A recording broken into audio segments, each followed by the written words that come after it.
महिला आरक्षण वो मुद्दा जिसे लेकर केंद्र से लेकर उत्तराखंड राज्य की वादियों तक सियासत उफान पर है।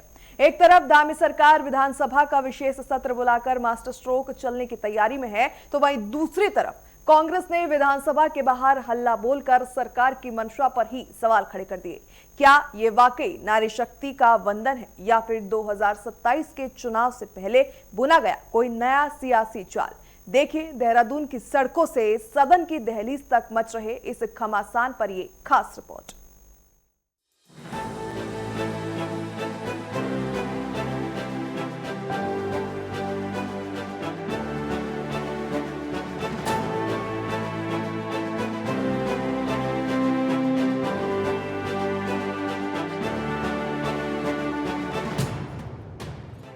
देहरादून की सड़कों पर आज कांग्रेस का गुस्सा फूट पड़ा। हाथों में तख्तियां और सरकार विरोधी नारों के साथ कांग्रेसी दिग्गजों ने विधानसभा के बाहर जोरदार प्रदर्शन किया। कांग्रेस का सीधा हमला इस बात पर है कि जब 2023 में ही बिल पास हो चुका है तो फिर इस नए विशेष सत्र का नाटक क्यों? कांग्रेस का कहना है कि वो आरक्षण के खिलाफ नहीं, लेकिन इसे 2027 के विधानसभा चुनाव से ही लागू किया जाना चाहिए, न कि केवल निंदा प्रस्ताव और चर्चाओं में उलझाया जाए।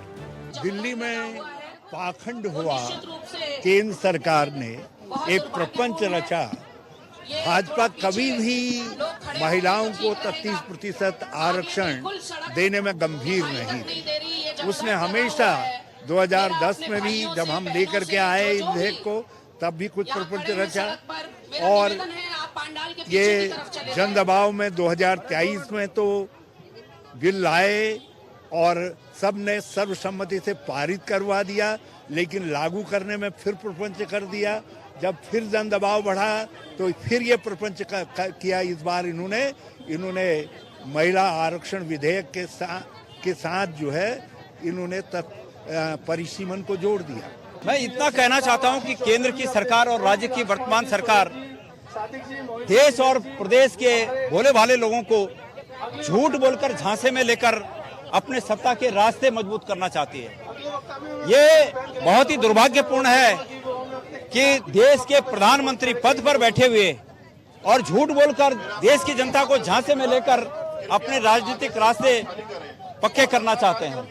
2023 को महिला आरक्षण विधेयक जो है लोकसभा और राज्यसभा में पारित हो चुका है, वो कानून बन चुका है। तो केंद्र की सरकार को चाहिए था कि जो आरक्षण बिल पारित हो चुका है लागू करने का काम, लेकिन भाजपा एक नया खेल खेलना चाहती है।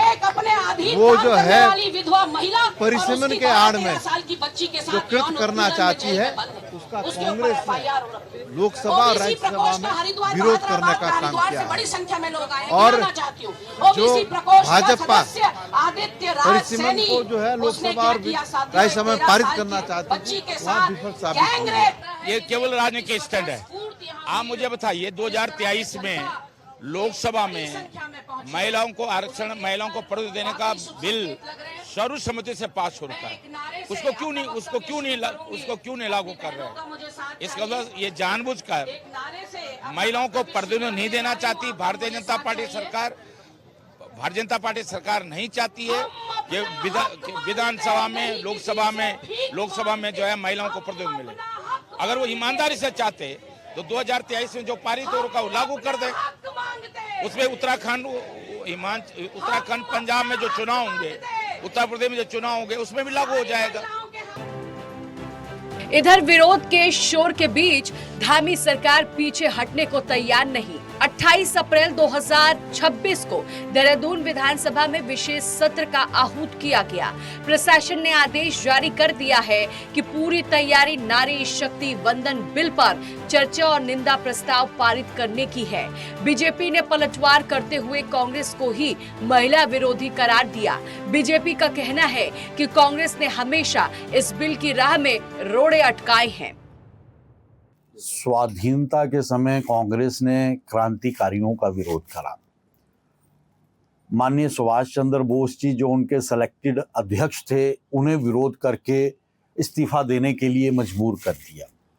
स्वाधीनता के बाद देशवासियों की नीतियों का विरोध करा, संविधान के साथ विश्वासघात करा, तो कांग्रेस देशवासियों के साथ कितना भी विरोध कर ले, कितना भी विरोधाभास उत्पन्न करने का प्रयास करे, देशवासी कांग्रेस को स्वीकार करना नहीं चाहते।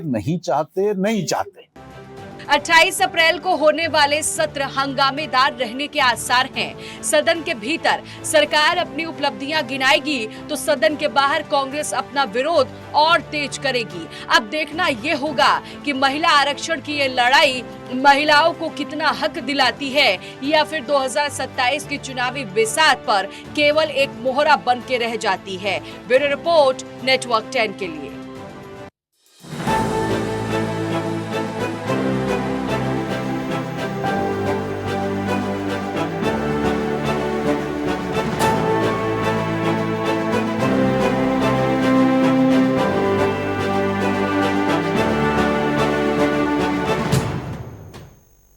और चलो इस खबर पर अधिक जानकारी के लिए रुक करना चाहेंगे देहरादून से हमारे संवाददाता उपेंद्र सिंह राणा का तमाम जानकारियों के लिए। उपेंद्र, अगर बात करें जिस तरीके से महिला आरक्षण बिल जब गिरा उसके बाद से ही चाहे केंद्र हो या भाजपा की राज्य सरकारें हो, लगातार कांग्रेस पर अग्रसर नजर आ रही है। देवभूमि में भी इसी तरीके से आरोप प्रत्यारोप के दौर देखे जा रहे हैं, लेकिन सवाल बड़ा ये हो जाता है कि अब वाकई ही पक्ष और विपक्ष महिला हितैषी है या फिर 27 के चुनाव के बिसात बिछाने के लिए अपना एक मुद्दा भुनाने की कोशिश में नजर आ रहे हैं।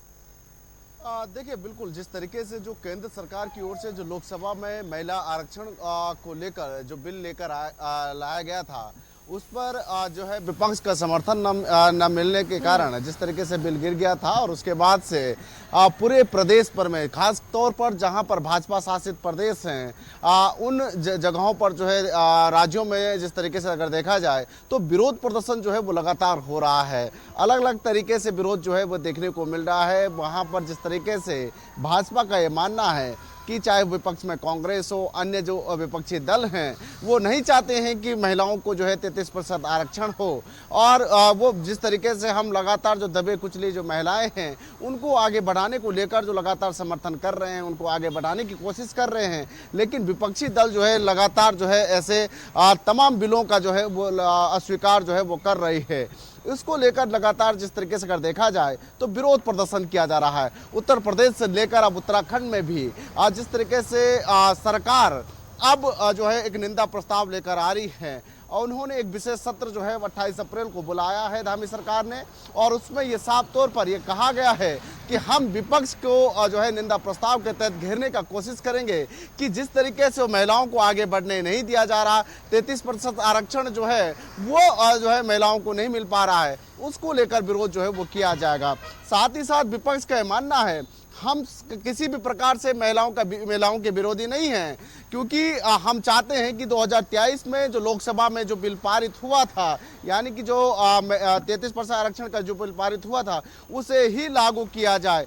उसके साथ ही उनका ये मानना है कि अगर उत्तराखंड सरकार को 33% आरक्षण बिल पारित करना है तो जो 2027 में जो विधानसभा चुनाव होना है उसी में लागू किया जाए। उसके साथ साथ उनका यह भी मानना है कि जिस तरीके से जो एक परिसीमन को लेकर जो बात की जा रही है कि 27 अब आने वाले समय में जो परिसीमन होगा उसमें सीटें जो है वो बढ़ेगी, यानी कि अगर यहाँ पर विधानसभा सीटों की अगर बात की जाए, परिसीमन अगर होता है तो 70 सीटों के बजाय यहाँ पर 105 सीटें विधानसभा सीटों की हो जाएगी।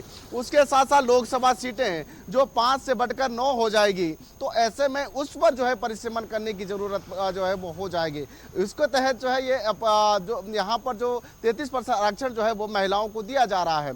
साथ ही साथ ये भी देखा जा रहा है कि 2027 का विधानसभा चुनाव नजदीक है, तो ऐसे में अपनी बिसात बिछाने की कोशिश, महिलाओं में अपना एक वर्चस्व रखने की कोशिश जो है वो दोनों पार्टी करना चाहती है। कांग्रेस भी एक तरफ से ये कहना चाहती है कि हम भी महिलाओं की पूरी तरीके से तो जैसे ही लोकसभा में महिला आरक्षण का ये बिल गिरता है, आरोप प्रत्यारोप का दौर शुरू हो जाता है। कई राज्य ऐसे हैं जो विधानसभा के विशेष सत्र बुला चुके हैं, बुलाने की तैयारी में, और इसी कड़ी में देवभूमि में भी 28 तारीख को ऐलान कर दिया गया है कि विधानसभा का पहला विशेष सत्र जो है वो बुलाया जाएगा। अब ये बात देखने वाली होगी कि सरकार अपनी उपलब्धियां गिनवाती नजर आएगी, लेकिन विपक्षी दल कांग्रेस लगातार हमलावर नजर आ रहे हैं। वो सदन से लेकर सड़कों पर एक ही बात पर अड़िग है कि हम महिला बिल के विरोध में नहीं है, हम परिसीमन के विरोध में है।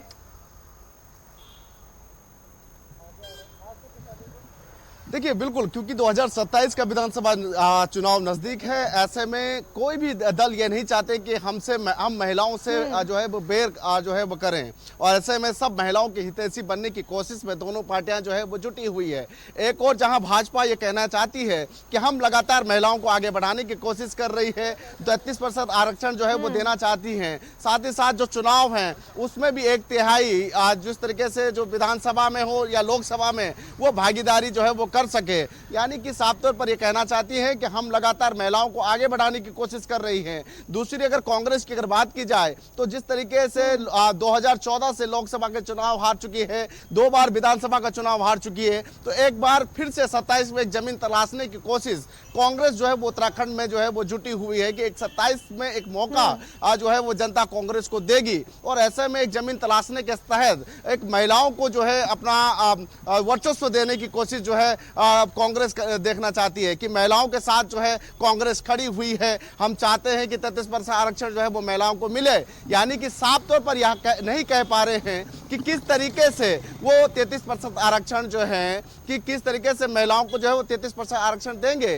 क्या वो 2027 के विधानसभा चुनाव में इसका साफ तौर पर रिजल्ट जो है वो जनता को देगी कि महिलाओं को देगी कि 33% आरक्षण के तहत इस बार जो टिकट का जो बंटवारा होगा, चाहे वो कांग्रेस में हो या भाजपा में, क्या 1/3 जो है यहाँ पर सीट आवंटित जो है वो करती है, महिलाओं को टिकट देती है, इस पर देखना होगा। साथ ही जिस तरीके से जो लगातार जो निंदा प्रस्ताव को लेकर जो भाजपा सरकार विशेष प्रस्ताव जो लेकर आ रही है उस पर किस तरीके से जो हो विरोध करती है, और सदन के अंदर क्या कुछ जवाब जो है वो सरकार के निंदा प्रस्ताव की देती है, किस तरीके से उसका विरोध करती है, और कांग्रेस की तरफ से क्या कुछ रुख हो सकता है?